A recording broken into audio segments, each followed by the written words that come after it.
नमस्कार दोस्तों।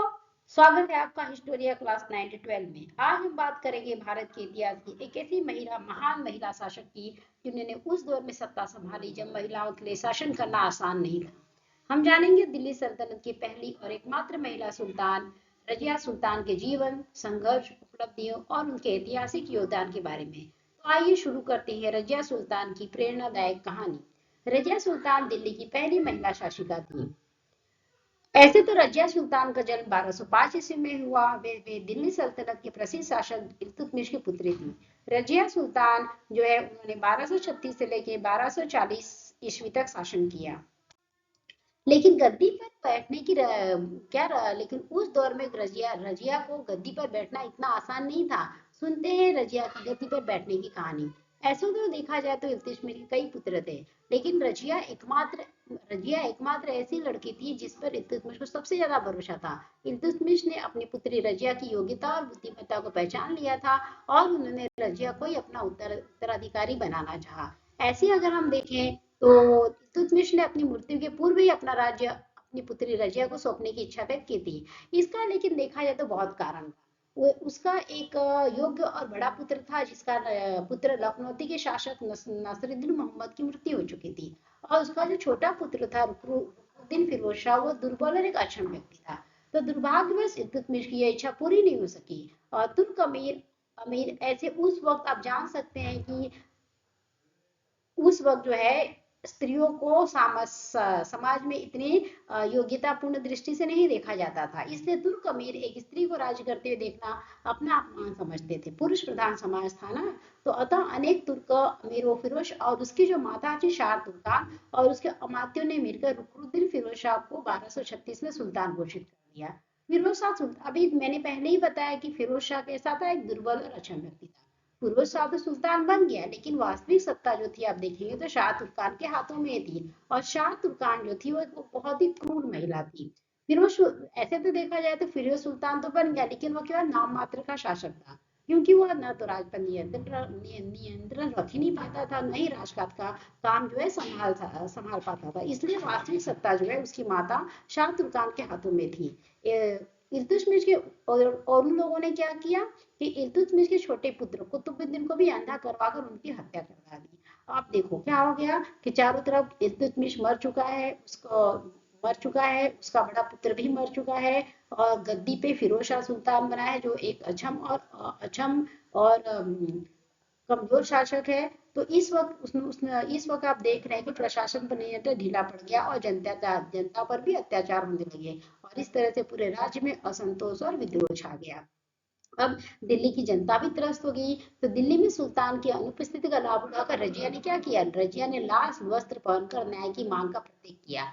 मतलब आप देखिए ये जो क्वेश्चन है ना, ये हमेशा एग्जाम में पूछा जाता है कि रजिया ने किस कलर का वस्त्र पहनकर जनता से न्याय की मांग की। तो रजिया ने लाल वस्त्र पहनकर जनता से न्याय की मांग की। तो क्योंकि तो नमाज के अवसर पर जनता की समझ में प्रस्तुत हुई। उसने सात तुर्कान के अत्याचारों एवं राज्य में फैली अव्यवस्था का वर्णन किया तथा आश्वासन साथ में उसने आश्वासन भी दिया कि वह शासक बनेगी तो वह शांति और सुव्यवस्था स्थापित करेगी। रजिया से तुर्क अमीर और अन्य व्यक्ति बहुत प्रभावित थे, क्योंकि रजिया का व्यक्तित्व ही ऐसा था। वो पुरुष के भेष में एक बहुत ही सबल प्रशासिका थी। नारी के भेष में बहुत ही प्रबल प्रशासिका थी। कुछ जनता ने राजमहल पर आक्रमण कर शाह तुर्कान को गिरफ्तार कर लिया एवं रजिया को सुल्तान घोषित कर दिया। फिरोज फिर देखो रजिया की क्या विशेषताएं थी। रजिया सुल्तान अत्यंत बुद्धिमान, साहसी और न्यायप्रिय थी। वे पर्दे के पीछे से शासन करने के बजाय स्वयं दरबार में आती। वे सैनिक वेशभूषा पहनकर सेना का नेतृत्व करती, यानी कि वो पुरुषों के कपड़ों में आती थी। उन्होंने प्रशासन को मजबूत बनाने के लिए, जनता की भलाई के लिए बहुत सारे कार्य किए। लेकिन उस वक्त में एक एक स्त्री का इस तरह से सुल्तान बनना और प्रशासन को संभालना इतना आसान नहीं था। रजिया का जो जीवन है वो चुनौतियों और संघर्ष से भरा हुआ था। कई अमीर और सरदार एक महिला शासक के रूप में उन्हें स्वीकार नहीं करना चाहते थे, इसलिए उनके खिलाफ लगातार विरोध और षड्यंत्र का सामना करना पड़ा। रजिया ने अपने साहस और नेतृत्व क्षमता को इन चुनौतियों का डटकर मुकाबला किया। फिर भी कुछ शक्तिशाली सरदारों के विद्रोह के कारण शासक अधिक समय तक नहीं चल सका। रजिया सुल्तान अत्यंत बुद्धिमान, साहसी और न्यायप्रिय थी। वो जो थी आप देखेंगे तो पर्दे के पीछे शासन, रजिया इस बात में बिलीव नहीं करती थी। मतलब उस वक्त का जो समाज था वो पर्दा प्रधान था। स्त्रियों को लोगों के सामने आने से मना किया जाता था। वैसे भी ये मुस्लिम शासिका थी, तो मुस्लिम औरतें होती वो पर्दे के पीछे ही रहती है, लेकिन महिला ने पर्दे लेकिन जो रजिया है उन्होंने पर्दे के पीछे से शासन करने के बजाय स्वयं दरबार लगाती। वे सैनिक वेशभूषा पहनकर सेना का नेतृत्व करती। उन्होंने प्रशासन को मजबूत बनाने और जनता की भलाई के लिए आप देखोगे तो उन्होंने कई काम किए। तो रजिया सुल्तान का जो शासन काल था वो 1236 से लेकर 1240 यानी केवल 4 साल का उनका शासन व्यवस्था था। रजिया दिल्ली की प्रथम व अंतिम मुस्लिम महिला शासक थी। यानी कि अगर हम दिल्ली सल्तनत की बात करें तो दिल्ली सल्तनत में कोई भी महिला शासक नहीं हुई है। केवल एक ही महिला शासक है जिनका नाम है रजिया सुल्ताना। ठीक है, और इसलिए उन्हें इतिहास में जो है बहुत ही वीर महिलाओं के रूप में याद किया जाता है। रजिया ने सैनिक वेशभूषा धारण की। ठीक है, मतलब वो सैनिकों की वेशभूषा में रहती। पर्दा प्रथा छोड़कर उन्होंने पुरुष वेशभूषा यानी कुबा कोट व कुलारी टोपी पहनकर वो दरबार में बैठती थी और हाथों पर चढ़कर जनता के बीच जाना शुरू कर दिया। और हाथी पर चढ़कर उसने जनता के बीच जाना शुरू कर दिया। रजिया घोड़े पर सवार होकर युद्ध के मैदान में जाती। सिंहासन पर बैठते ही रजिया ने कूटनीति से काम लिया और अमीर वर्ग में फूट डाली। लेकिन कब कहते हैं ना कि एक छोटी सी गलती जो है इंसान को बहुत भारी पड़ती है। तो रजिया ने एक अबिसिनिया निवासी एक गुलाम मलिक जलालुद्दीन याकूत को आवश्यकता से अधिक महत्व दिया और उसे अमीर आकुरानी की अर्थात अश्वशाला प्रधान के पद पर नियुक्त किया। और रशिया एक तरह से कहा जाता है कि रशिया का उससे प्रेम संबंध भी था। लेकिन ठीक है, इसे इससे क्या हो गया कि वो अमीर जो इसके सपोर्ट में थे वो उससे नाराज हो गए। और भटिंडा के सूबेदार अल्तुनिया ने विद्रोह कर याकूत की हत्या कर दी और रजिया को बंदी बना लिया। रजिया ने कूटनीतिक दृष्टिकोण से उसने क्या किया, अल्तुनिया से शादी कर ली। और इसी बीच इल्तुतमिश का एक और पुत्र था बहराम शाह ने हत्या ली और भटिंडा से दिल्ली जाते समय अल्तुनिया व रजिया को हटाकर उनका वध कर दिया। और इस तरह से 14 अक्टूबर 1240 जो है रजिया की मृत्यु हो गई।